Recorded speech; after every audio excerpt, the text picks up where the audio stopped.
अगर आप हमारे चैनल पे नए हैं तो हमारे चैनल को जरूर सब्सक्राइब करें और बगल में बने बेल आइकन को भी जरूर दबाएं। तो बढ़ते हैं आज की कहानी की तरफ।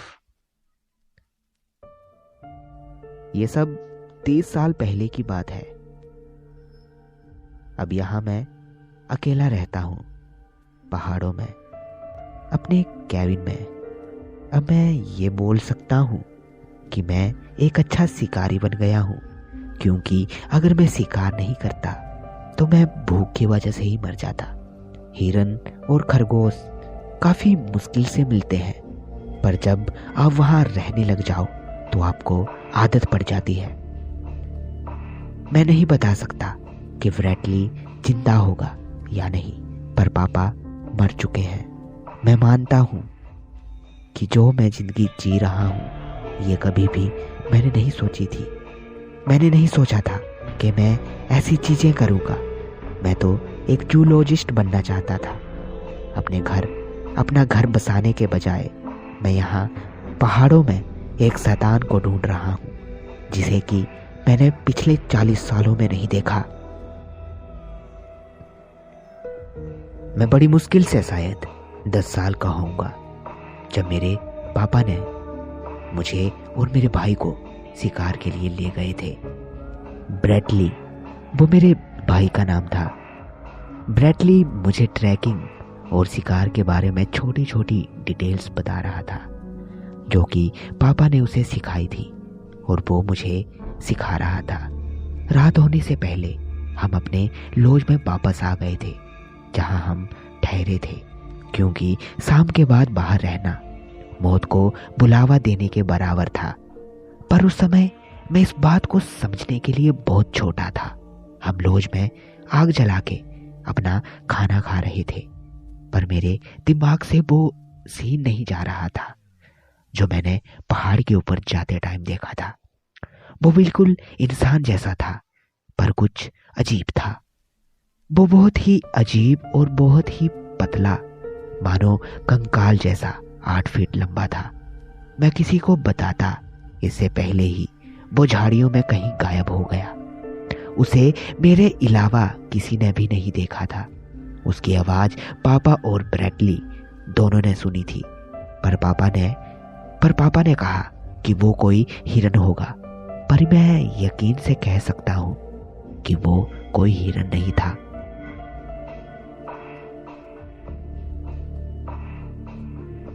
उस ट्रिप के बाद मेरी लाइफ सेम नहीं रही।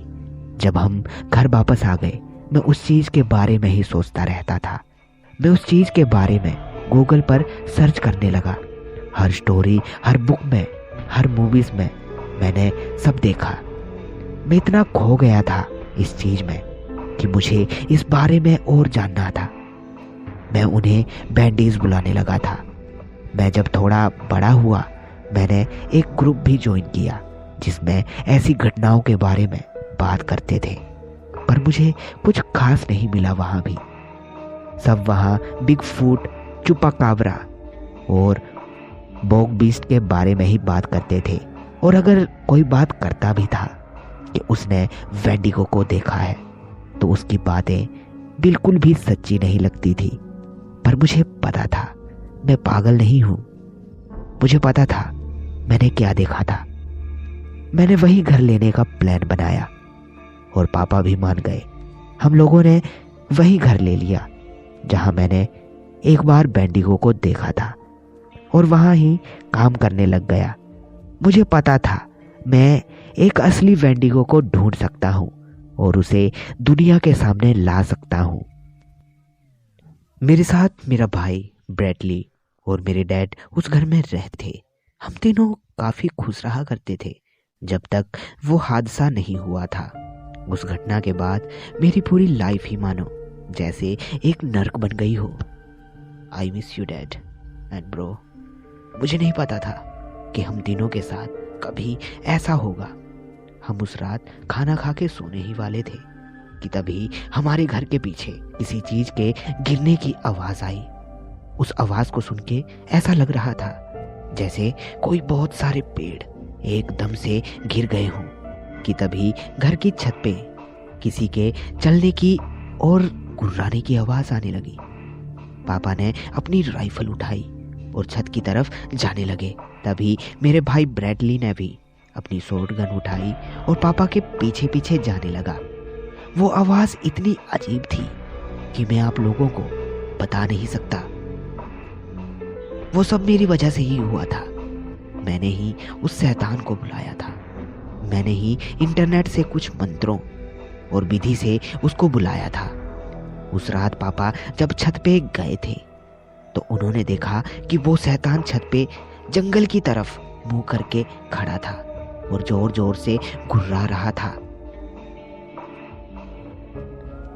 उसकी उस आवाज में सिर्फ धीरे धीरे एक ही नाम था, जो कि मेरा था। Thomas, I'm here, I'm here, I'm here. ये सुनते ही पापा ने उस पर गोलियां चला दी। उसमें मानो उन गोलियों का असर ही नहीं हो रहा था। वो एक हड्डियों का कंकाल था जिसपे मानो मांस के लोथड़े लगे हों। उसने एकदम से पापा को धक्का दिया और पापा छत से नीचे गिर गए और वो शैतान भी जंगल की तरफ भाग गया। हम पापा की तरफ भागे। हमने देखा कि पापा के सर से बहुत ज्यादा खून निकल रहा था। हमारा घर जंगल के बीचों बीच था और हॉस्पिटल भी यहाँ से थोड़ी दूर था। हम दोनों ने जल्दी से गाड़ी स्टार्ट की और पापा को हॉस्पिटल ले जाने लगे, लेकिन रास्ते में ही पापा ने दम तोड़ दिया। जब तक हम पापा को हॉस्पिटल लेकर जाते, पापा मेरे मर चुके थे। हम दोनों भाई एक दूसरे को बहुत अकेला फील कर रहे थे। हम दोनों गाड़ी में ही रो रहे थे।